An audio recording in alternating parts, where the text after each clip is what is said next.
Hey, this is your bestie in grief, Ashley. Welcome to the Calm Sphere podcast, your official go-to safe space where we talk about grief, healing, mental health, faith, and nervous system support in a way that feels honest, gentle, and most importantly, human. You don't have to have it all together when you're here. You just have to show up, and I'm really glad you chose to do so today. First and foremost, I do want to say I am so proud of you because you keep showing up, and showing up when you're grieving is one of the hardest things you can do, and you keep doing it anyway. So seriously, that matters. I just had to get that out of the way before we hop into this episode. Okay, so if you haven't listened to the episode called Intro to the Grief Protocol, that's the episode before this, I do want to encourage you to go back there and start there first. That episode kind of just lays out the entire protocol, all 6 steps, and it will give you so much more context for what we're doing here and why. You can absolutely listen to this one first, but that episode, the one before this one, will help everything land deeper. Okay. So here we are, step 1 of the grief protocol. Come home to yourself. And I want to start by asking you something. When is the last time you actually felt safe in your own body? Not comfortable, not numb, not distracted enough to forget the pain for a little while, like actually safe. Like your body was a place you could be still in it without everything feeling like it's too much. If you cannot remember, that is okay. And that is actually exactly why we are starting here. This is why we start with the body.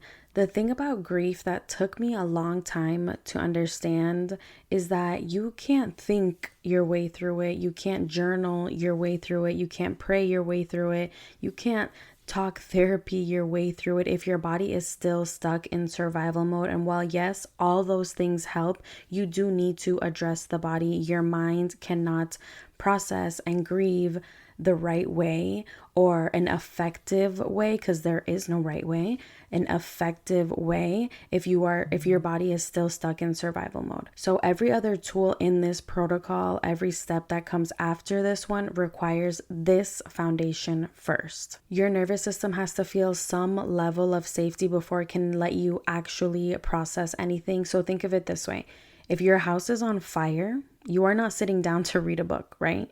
You're getting out. Your entire focus is survival. Grief puts your nervous system in that same mode. Not because you're dramatic or broken though. It's because loss is a genuine threat to your sense of safety in the world. Your body responds to it the same way it would respond to any other danger. It goes into protection mode. So your body can't distinguish between my house is on fire or a lion is chasing me to I'm grieving. I'm grieving someone I loved so deeply. This protection mode has a few different looks, so let's get into that. Some of you are in high alert all the time. You're anxious, you're on edge, your heart is racing, waiting for the next bad thing to happen. And some of you have completely shut down, numb, disconnected, going through the motions of life without actually feeling like you're in it. And most of you are bouncing between both of those on any given day and wondering why you feel so exhausted. So before we do anything else in this protocol, we come home. We come back to the body and we teach our nervous system slowly and gently that it is okay to feel safe again. That's what this whole entire episode is about. And I want to tell you what this actually looked like for me, because I think it helps to know that this is not just some theory. This is something I have lived. When I lost my sister, my body fell apart in ways I was not prepared for. I felt it in my throat first. There was this constant knot, like someone had their hand around my neck. And there were days I could not talk. There were days I could not even cry because it felt like something was physically blocking it. Like my body had swallowed the grief whole and it was just sitting there in my throat, not knowing how to get it out. And then my stomach, my whole digestive system went completely out of whack. I was not eating right. I was not digesting properly. And I was carrying so much tension in my core that my body just stopped functioning the way it was supposed to. And my shoulders, and I still struggle with this, my shoulders were up around my ears for months, tight, locked, holding everything in. And the cherry on top of that was that I was using substances to cope. So I was drinking, smoking, anything to cloud the feelings that felt too big to sit with. And here's what I know now that I did not know then. The numbing was not protecting me from the grief. It was just postponing it and locking it deeper into my body in the process. So every time I numbed, the grief had nowhere to go, so it just settled further into my body. The first time I even felt a tiny bit safer in my own body is when I started moving. And this wasn't like intense exercises, not grinding through a workout, just moving. Mostly it was prayer walks. I would do this with my kids right before their naps, get them out of the house, and then it would just also be beneficial for myself too. And I just kind of just talked to God. I just let my body do something rhythmic and gentle and talk to God. And something about that combination of movement and breath and prayer started to just move something in me. Then I added breath work. And I know that sounds so simple and everybody's talking about it, that it almost seems like it could not possibly help. But listen up. Listen clearly. I was shallow breathing for months. I know I'm not the only one that experiences this, and I want you to focus on your breath during this whole episode and just realize how you're actually breathing, because I was shallow breathing for months without even realizing.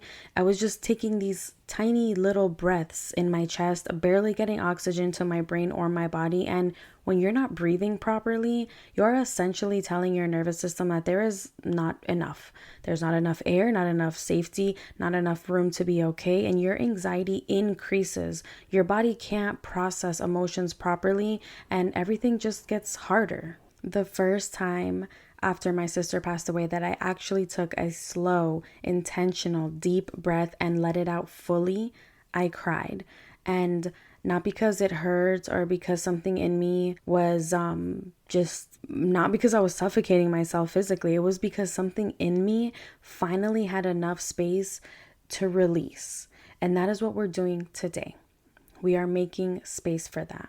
Now, I want to get into what somatic means and why it matters. I want to explain what it actually means, because it is a word that gets thrown around a lot nowadays, and I want to make sure it actually lands for you. Somatic just means of the body. Somatic healing is healing that works through the body instead of only through the mind. And this matters in grief because grief is not just a mental or emotional experience. It is a physical one, and it is stored in your tissues, your muscles, your nervous system. You can talk about your loss for years. And while, yes, that is helpful in some ways, it will still be living in your body and in your shoulders and your throat and your gut if you never address the body. This is not woo-woo, as everyone likes to say nowadays. This is science. There is a whole body of research on how trauma and grief get stored somatically and how the body has to be part of the healing process. Your body has been keeping score this whole time, whether you knew it or not.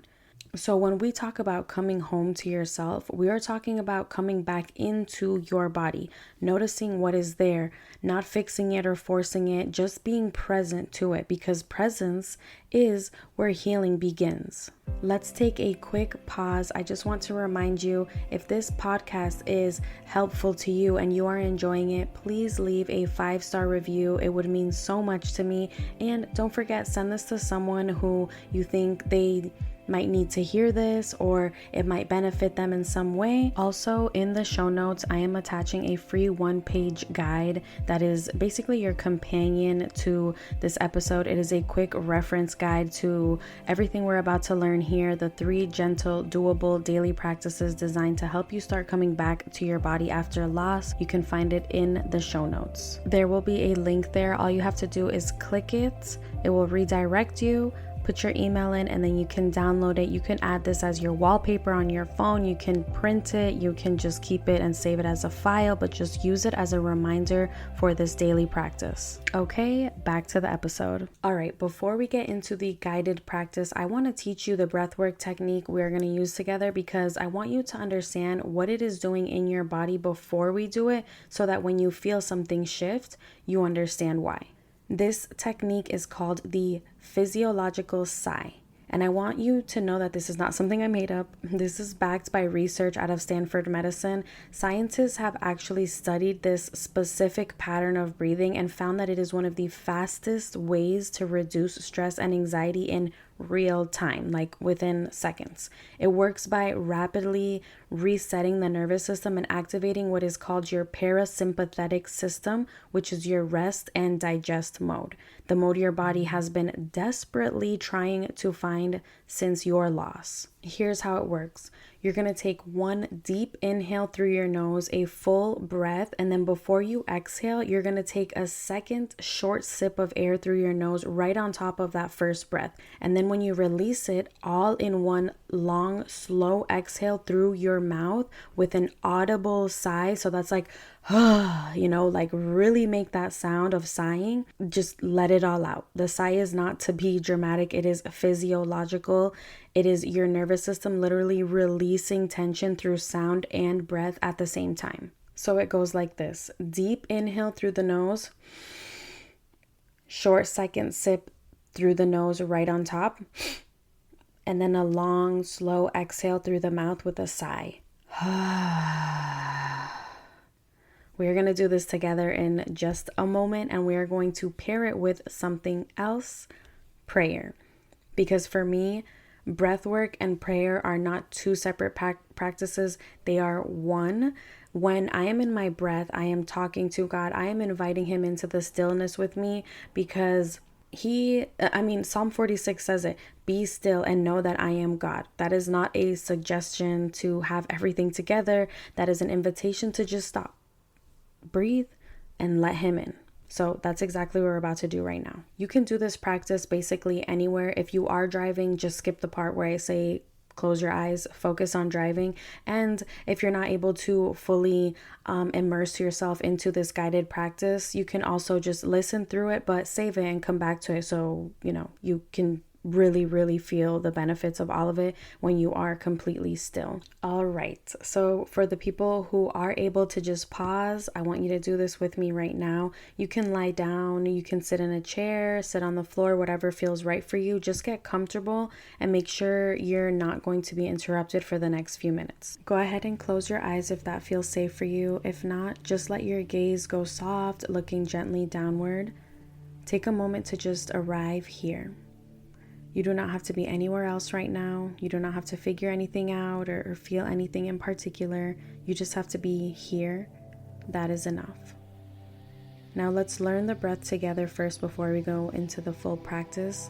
Take a deep inhale through your nose. Fill your lungs all the way up, and then right at the top, take one short, quick sip of air through your nose.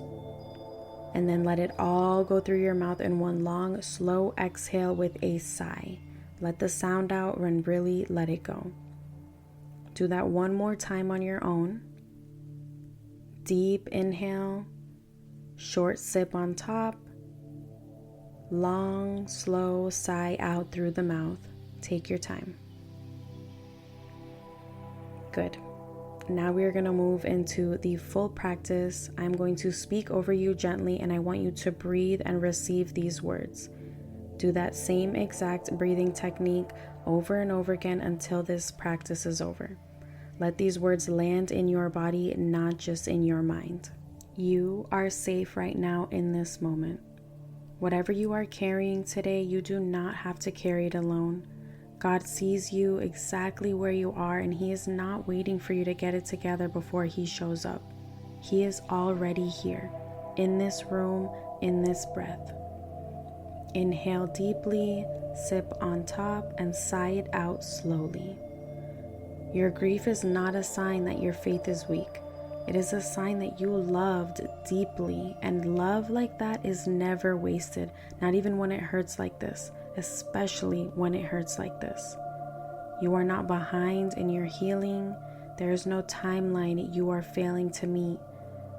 Your grief moves at the pace it needs to move, and that pace is exactly right for you.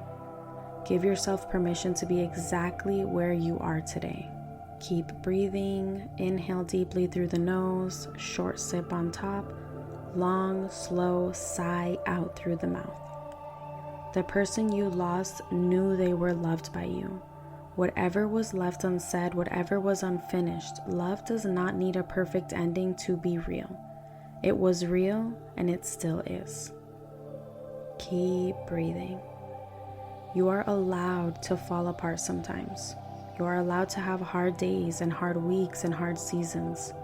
Healing is not a straight line, and the waves do not mean you are going backwards.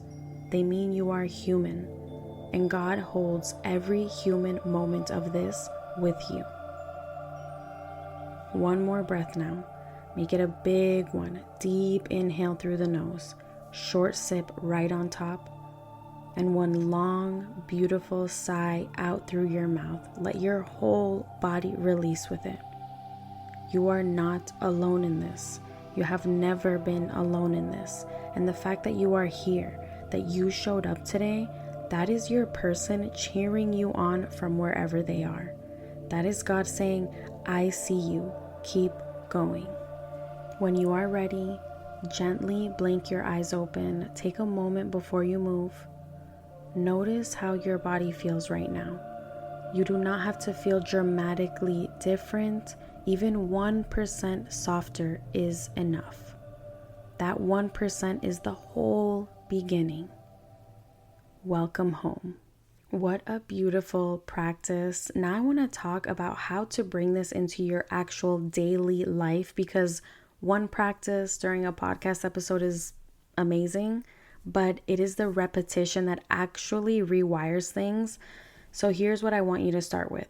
Just 3 things. That's it. I'm not going to overwhelm you. The first one is the physiological sigh every morning before your feet hit the floor, before you check your phone. This is so important. Please do this before you check your phone. And I would highly suggest delaying on how quick you check your phone in the morning. Before you even think about your day, before the weight of everything lands on you, just 1 minute, 2 or 3 of those double inhale sighs. You are setting the tone for your nervous system before the day gets a chance to hijack it. The second one is a prayer walk. It does not have to be long. It can be 10 minutes. Just go outside, put one foot in front of the other, and just talk to God. Tell him how you are actually doing, and this doesn't have to be the edited version. This is the real one. Be really real with your God. Movement plus breath plus prayer is one of the most powerful combinations I have ever found for grief. It gets the energy moving through your body instead of letting it sit and settle into your muscles. The third one is a body check-in once a day. Just pause wherever you are. You can put an alarm on your phone, a reminder. Just ask your body where it is holding tension right now. Your throat, your shoulders, your gut. Find it, breathe into it with the physiological sigh, and give it permission to soften even a little. You are not trying to fix it. You are just building the habit of noticing, of being present with yourself. So that's it. Those are the 3 things, soft and very doable. Before I let you go, I want to say something directly to you.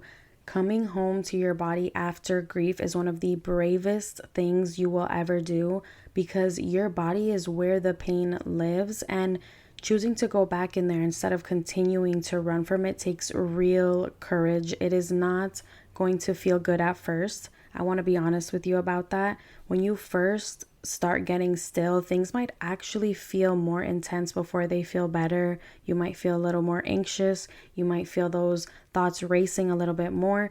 That is normal. That is the grief that has been waiting patiently for you to stop running long enough to feel it.